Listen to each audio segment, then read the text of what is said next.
저한테는 진짜 마음을 보태고 싶었던 표현이었는데 이렇게 뭐 영수증을 공개했는데 그 영수증도 또 말씀하셨던 거랑 또 내용이 다르고 이러면 당연히 의구심이 생길 수밖에 없는데 그분이 말씀하시는 거에 대한 신빙성이 저는 없다고 판단이 됐고 네, 그런 부분에 있어서 배신감이 느껴졌죠.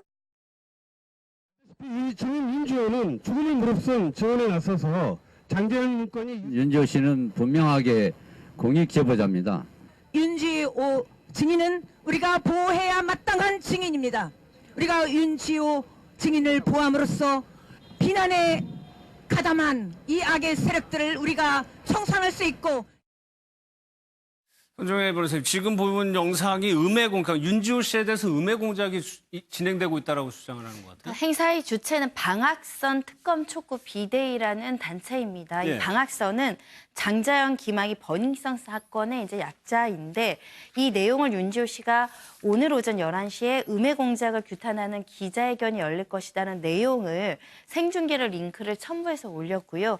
실제로 이제부터 시작입니다. 1차 고소고발 기자회견이라고 이야기를 하면서 이 지금 단체들이 이야기하는 윤지호 씨는 공익제보자고 공익제보자를 음해하는 세력에 대해서 고소하겠다, 고발하겠다라는 기자회견이 오늘 오전 서대문 경찰서 앞에서 있었습니다. 예, 뭐 양쪽이 맞서고 있는 것 같아요. 지금 이게 이제 기자회견의 모습인 것 같은데, 박선배에서 어떤 고발과 고소를 할 수가 있는 겁니까? 그러면? 지금 후원자 측에서는 가압류도 신청을 했다고 합니다. 네. 가압류가 후원자 439명이 집단 소송을 준비하면서 윤지호의 개인 후원 계좌에 대해서 가압류를 했다고 하는데 소송 금액을 3천만 원으로 책정을 했습니다. 네. 일단 정신적 피해에 대한 보상으로 2천만 원 그리고 후원한 금액 1천만 원 합계 3천만 원을 청구 금액으로 삼았는데 개인 계좌에 대해서 가압류를 하는 경우는 부동산에 대한 가압류와 달리 청구 금액의 한 5분의 1 정도는 현금으로 법원에다 공탁을 해야 됩니다. 네. 결국 후원금을 돌려달라는 측에서 추가로 돈을 내야 됨에도 불구하고 가압류를 강행했다는 건 그만큼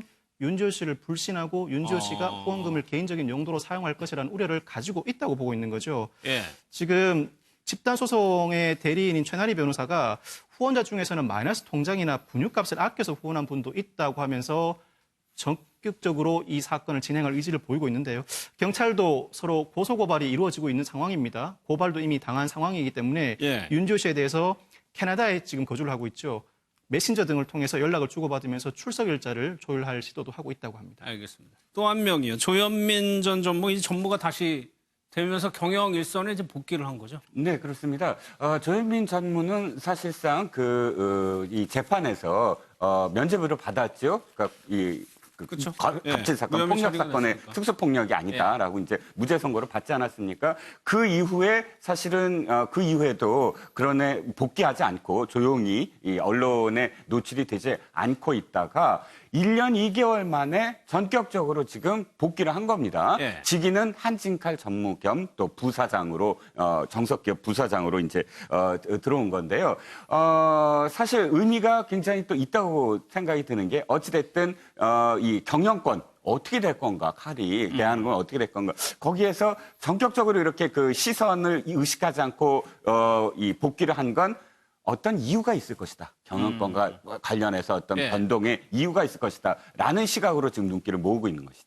그러니까 여기에서 묻힌 이명희 씨의 영향이 작용했을 거다, 이렇게 보는 시각도 있더라고요. 뭐 그렇게 보는 게 당연하다고 봅니다. 네. 조양호 회장이 돌아가셨으니까 지분을 어제 가장 많이 물려받은 분이 부인 아닙니까? 그러니까 형제들은 삼남매는 지분이 비슷비슷해요. 그렇죠. 근데 이제 어머니가 지분을 누구한테 밀어주느냐 예. 여기에 따라서 굉장히 그룹 경영권 향배가 좀 좌우되는 거 아닌가 이렇게 생각됩니다. 근데 이 조현민 전무가 이번에 맡은 게 그 지주회사인 한진칼의 마케팅 최고 책임자예요. 예. 굉장히 어떻게 보면 힘 있는 자리로 돌아왔거든요. 불과 14개월 만에. 그래서 지분 경쟁으로 삼남매가 좀 다툼이 있는 것처럼 얘기가 됐는데 예. 어느 정도 좀 교통 정리가 된 거 아니냐. 그래서 이제 조원태 아들은 회장이지만은 그 그룹 전체 총괄을 하고 그 이번에 조현민은 진에어 쪽을 좀 맡고 예. 조현아는 이제 저 호텔 쪽 이쪽을 좀 맡는 걸로 이렇게 좀 얘기가 되는 것 같은데 문제는 갑질하고 물컵 사건 그렇게 많았는데 저렇게 아무 일 없던 것처럼 불과 14개월 만에 아버지 돌아가시고 바로 복귀하는 거에 대한 곱지 않은 시선, 회사는 내 거다 이런 좀 비판 여론이 좀 많이 있는 것 같습니다. 알겠습니다. 마지막으로 저 헝가리 유람선 인양 상황 좀 정리해 드리도록 하겠습니다. 지금 속보 보신 것처럼 선체 후미의 훼손 정도가 상당히 커서요. 와이어를 추가로 결석하는 부분을 논의하고 있습니다. 유람선에서는 한인으로 추정이 되는 시신 중에 6살 아이도 포함이 된 것으로 전해지고 있습니다. 그래서 지금 인양 작업은 잠시 중단이 됐고 예상하지 못한 선체 훼손 때문에 추가로 와이어를 연결하는 부분을 한국과 헝가리가 논의하고 있는 상황입니다. 오늘 준비한 내용은 여기까지입니다. 마무리하겠습니다.